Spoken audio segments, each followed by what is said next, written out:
Hey guys, welcome to the Alliance with Andrew Hayes, your host. Uh, Guys, we had an amazing convention. Uh, we have a new or updated party platform. There's a uh, okay grassroots scorecard that's out. That's interesting. There's a lot to talk about. Uh, you know what? The website is, I think it's Hayes Alliance. I don't know. I got to start getting better at my plugs, guys. I apologize for that. Um, what was the other thing? There's a lot to talk about. Oh, I got to let y'all know it's big. It's a big deal. Bob Murphy, Robert P. Murphy, the doctor of economics, is going to come on the show. That show should air on, I think it'll be the 19th of May. Uh, and it's going to be great. So first, the thing that's most interesting to me is our party platform. Amazing changes on the party platform. There's some stuff I don't get. Um, there's a lot of my friends are uh, concerned about chemtrails and 5G technology and things that are a little bit more like that. Um, and I just had never got into that sort of stuff. Um, I'm about reducing the size of government, um, and I hope nobody's offended by this, but I don't need conspiracy theories to know that the government doesn't like me. I already know that. Um, and frankly, I think that if you tackle some of the bigger things that are right in our face, these other things will go away. But look, our Republican Party platform now says that we want to abolish the income tax. Um, that's amazing. It also says that we want to abolish the Federal Reserve. I pushed both of those through Comanche County last year. Um, I think I'm not really 100% sure if we got them through this year or not, or if it came through a different county. But hey, it's there. So, so yeah, if you don't support abolishing the Federal Reserve, uh, I guess you're a rhino. Uh, and that's going to tie into the scorecard here in just a second. But let me throw one more out there. Uh, Civil asset forfeiture. It's on our party platform now to abolish civil asset forfeiture.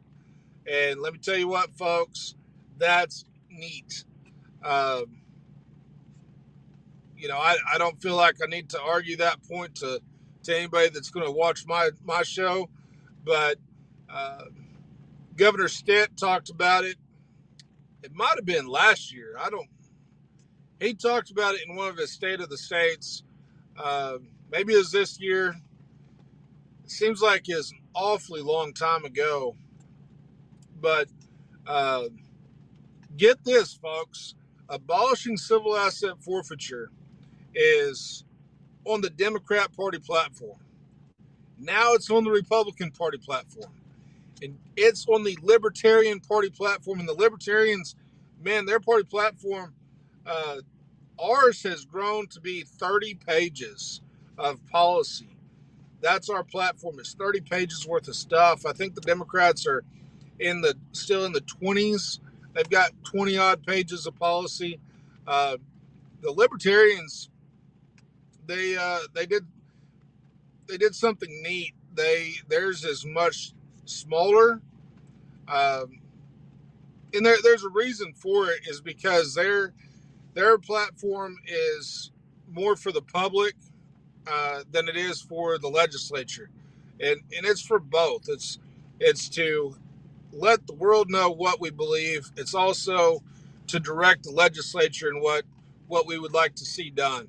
Um, but given where the Libertarian Party is at, Theirs is very short. I don't think it would take up 2 pages. Um, and it just kind of sets out principles. Um, but they do take the time to address one issue. They don't talk about abortion. They don't talk about the border, but they talk about civil asset forfeiture. So now we have all three major parties, the only parties in Oklahoma, all three of them talking about ending civil asset forfeiture. Governor Stitt has talked about ending civil asset forfeiture.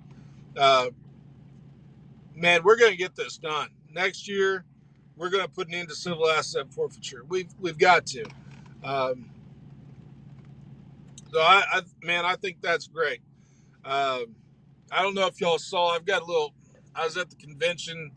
I was rubbing shoulders with Ferlin Kearns, and so I got a little bit of uh, poo on me. Uh, it's unavoidable. It's unavoidable. Um, and I'll tell you this story. We elected Charity Lynch as our chair, and I had already pretty well made up my mind to support Charity.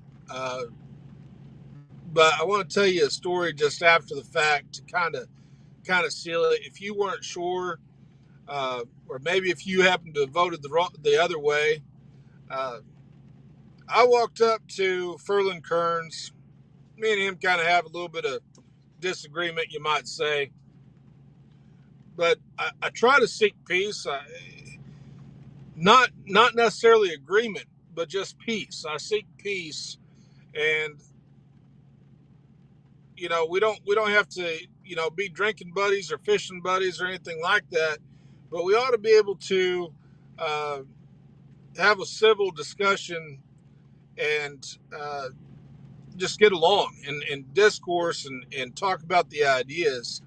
Um, Ferlin had made a video. He talked a little bit about the tariffs. I came in with some solid economic reasoning. I didn't throw any ad hominems or anything like that, but I wanted to talk to him about why he deleted my comments. And so I walked up to Ferlin while Stan Stevens was standing there, so that Stan Stevens can, you know, be a third party kind of peacemaker, as it were. And Stan walked away. And Stan might not have known what was going on. It's not that Stan is a bad guy or Stan just did the wrong thing. I'm not trying to condemn the man, but you know, later on, and that exchange did not go well. That exchange did not go well. Um, Later on, Charity Lynch is standing there with Ferlin Kearns, and I walk up to the two of them again, and I don't know how it happened, and I don't even know who took the picture, but somehow or another, there is now a picture of Ferlin Kearns and Charity and me, uh, standing with each other and smiling at the camera. Uh, just weird. So I'm telling you, if anybody can bring some unity to a party and smooth over the division, I think it's Charity. Uh, so feel good about it if you voted for Charity, and be comfortable with Charity if you didn't. Uh, so there's that. Uh, what else? What else did we do? We the word on the street is that we kicked out the Young Republicans, which would make it sound like if you're not 40,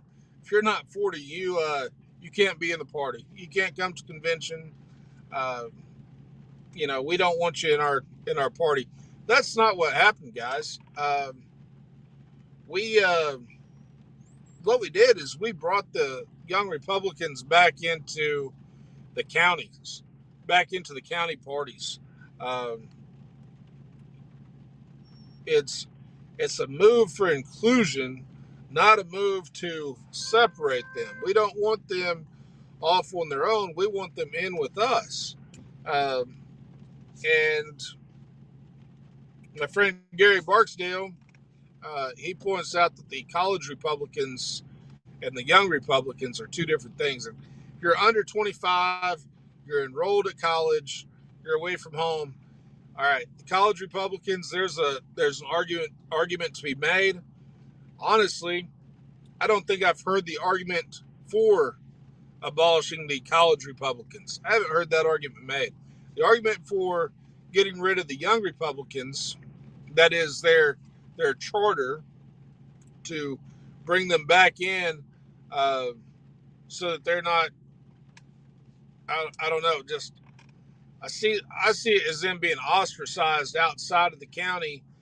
We don't want them to be ostracized or to self isolate. We want them to come and be a part of the community. Um, I get the argument for doing that with the young Republicans, but the college Republicans, that's a different sort of deal. And look, maybe there's a place for the college Republicans to still be a thing, or to be a thing again. Um, I don't know how that would work. Maybe there's a better argument for having them do the same thing. It doesn't seem very plausible or realistic, uh, to have the college Republicans drive back home once a month to meet on Thursday evening or Tuesday evening, and then drive back to school. Uh, I'd like to hear that argument as to why the college Republicans uh, shouldn't exist. But it was bundled. It was this and that, and had I realized what was going on, I would have asked more questions. So, um, but certainly, if you're a young Republican, you know, 30 years old, uh, man, get involved in your county party. The if if you have different views than the older folks, then make your case, uh, win them over. Uh, that's what I'm doing in my group, and I'm 41. Uh, I I don't know where uh, these quote unquote young Republicans are at, but uh, I've had the same ideas more or less, and I've changed on a few things. But uh, there is that older generation that has I don't know how to put it, and even they're starting to change their mind on some things. That's what I mean. They'll change their minds if you bring forward better arguments. Um, anyway, let's move on to the grassroots scorecard. Uh, it's it's a great idea to have a scorecard. The idea of a scorecard is good, um, because there's hundreds and hundreds of bills, and how can how can the how can the working man go through and evaluate his legislator? That's just uh, almost an impossible task. So you're either, I guess, you're just kind of working on faith, you know. And it's good that somebody can sit down and go through the legislature and go through the bills and evaluate the candidates. This just came out today, so I'm going to try not to speak too much on what I don't know, but what I do know and what I've been talking about for a long time, and that's the reason why the show is named The Alliance, is that conservatism is not a monolithic thing. That I feel like J.J. Humphrey is absolutely a conservative, uh, and Warren Hamilton is also absolutely a conservative, but they're not the same type. One is more of a religious Christian conservative. The other one is a uh, limited government conservative, and they don't always align. And I've talked about this before. The kind of case in point is this grocery store legislation that came up last year, and it's just a great point. Is Yet the legislation was to require alcohol purchases to be done at, I guess the way to word it is that it would prohibit self checkout with alcohol. So if you have alcohol in your shopping cart, something in my eye, then you've got to go through uh, a checkout with a checkout person and not do the self checkout. So that that kind of speaks to Christian values, family values, thus and so. And if that sounds like something you support, well, all right, you have Christian values and you're a Christian conservative, and that's good. I appreciate it. And by the way, the whole idea, the whole thrust of that was because teenagers are going to the grocery store, they're getting beer, they're doing self checkout, and now you got teenagers with beer. Um, so so I understand where they're coming from, but there's another conservative argument uh, that comes from a more limited government sort of view, and they say, well, wait a minute, we don't want the um, we don't want the state to tell a business, to tell a grocery store how to run their operation. That's not very conservative, is it? So you see the clash. You see the clash between those two brands of conservatism. And what's frustrating is that in a primary, and we're going to get to see it, I guess next year, we're going to have Republican candidates, trashing each other and saying, well, I'm the only real conservative in the race. And the other guy, well, he's just a rhino. And there are rhinos out there. I ain't telling you there ain't. But uh, it might not always be the case that the other guy's a rhino. They might just be a different brand of conservative. And that's where we need to be clear in our messaging. And we need to figure out what we are. Um, be clear in our messaging for Dusty to stand up, Dusty Devers, stand up and just be like, hey, I'm a Christian constitutional conservative. So there's a blend there. I see Dusty as truly being a blend. He's looking at Scripture, he's looking at the Constitution, uh, and then after that, he's looking at well, seems like there was something else. Oh, constituents, Scripture, Constitution, and then the constituents.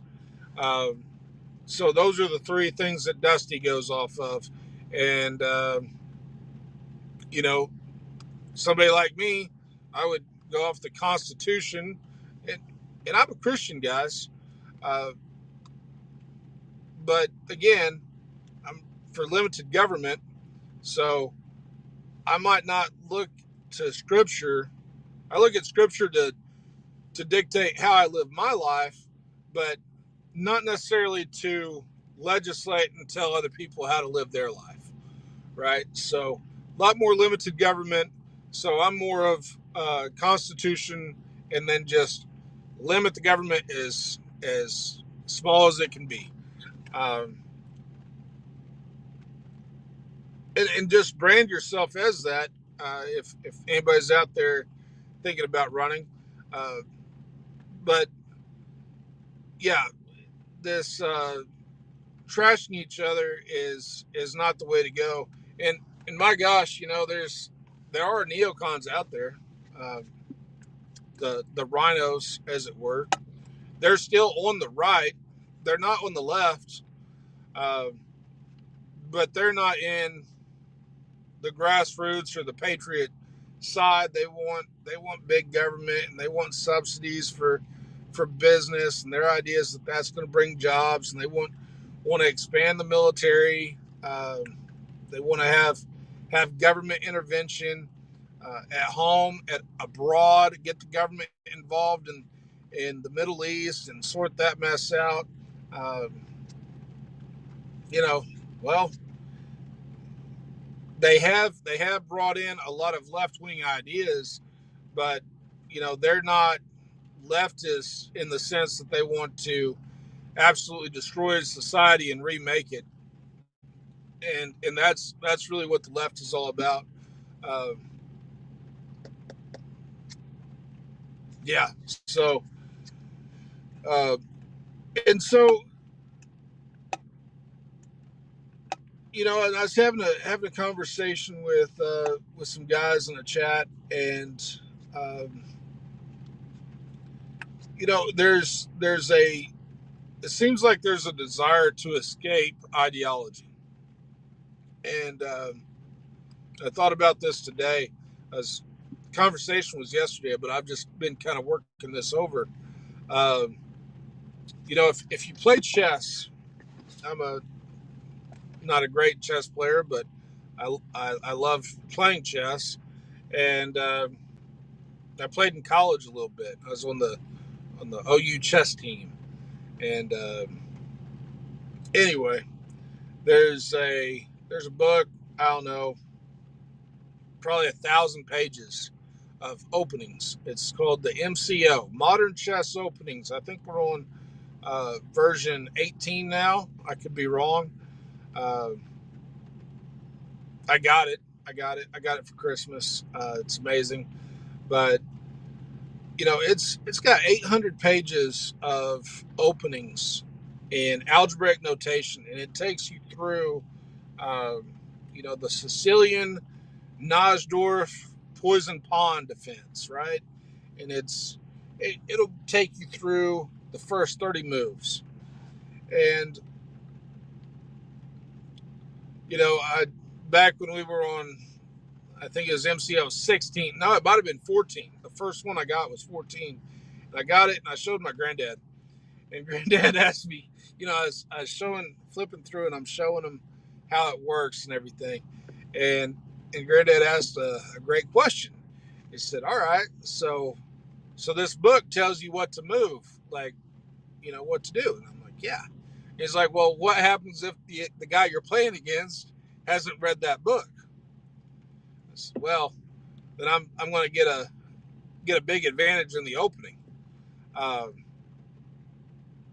because if you're not playing book moves, then you're making mistakes. You're playing a weak game, um, and and that's kind of how it is with worldviews and uh, political thought and political philosophy. Is that if if you have something, and the funny thing is that it's even worse because uh, that MCO only has main lines. It only has like good moves in it. It doesn't have trash, stupid moves and blunders in it. So if there was a book of sound thought, you wouldn't have Marxism in there because that's trash, right? Um, but the idea is that there's nothing new. You can't escape ideology. Uh, if you're thinking consistently, then you're going to fall into some kind of ideology, uh, knowingly or unknowingly. Um, and the trick is just to figure out what that is, and to I guess go deeper into it if you're interested in it. Uh, Figure out more about how it works and the theme that runs through it. There's a reason why people on the left are uh, for a minimum wage, and they're for rent controls, and you know it's just so funny. You don't find somebody that's that's for minimum wage and against rent controls or uh, regulation, because most people are going to think in a track, and that same track is going to take them uh, to the same place on multiple issues, right? Um, Very rarely you find somebody that is all over the place, and they're all over the place because they have cluttered thinking. They really haven't thought things through. Um, and you see that sometimes, but I don't know. Don't be that guy. Um, anyway, so there's the talk on ideology. Um, the the scorecard. I would just say this, that I think the scorecard is good. I would, of course, I'm not the guy to do it. I don't have time for it, but it would be nice to see a scorecard just according to the Constitution, or just according to uh, limited government values. I'll tell you what, we do kind of see a little bit of all over the place on the party platform, because different ideas have come in. What are we talking about here? We want we want the government to get out. I forget how it's worded, and I can't tell you where it's at, but I remember uh, that there's a spot on the platform that says that government should not compete with the private sector. All right, government should not compete with the private sector. That sounds pretty conservative, but what do we have? We have, I think the last time I looked in the last platform, it was 8 pages dedicated to how to run government schools. Well, wait a second. We don't want government to compete with the private sector, and we have private schools. So the government is competing with the private sector, and yet we are we're all about maintaining government schools. What's going on? Well, we're all over the place because the platform itself, in certain ways, contradicts itself. Again, because we have different streams of conservative thought, and there's one guy, and there's blends. I'm not trying to tie anybody down or cause anybody to, like, oh well, you have to stick to this. There's blends, and limited a limited conservative, limited government conservative that I am, I will step away from that. And I guess you could say there's an argument to be made that I'm stepping away from that. One could also argue that it is the proper role of government to protect life. Um, but I think the argument goes, like, when I go out and I argue the point on abolition, on abortion, uh, I'm not making a limited government argument. I'm making a Christian conservative argument to abolish abortion. So on that point, I step away from the limited government stream of thought, and I jump over here and I argue the Christian conservative point, because that's the only one that really wins. That's the only one that carries. Um, but yeah, our platform in and of itself is not a pure stream that's internally and logically consistent even with itself. But uh, I think that's okay. It is, the idea is that it's supposed to represent what most Republicans want. So that's okay.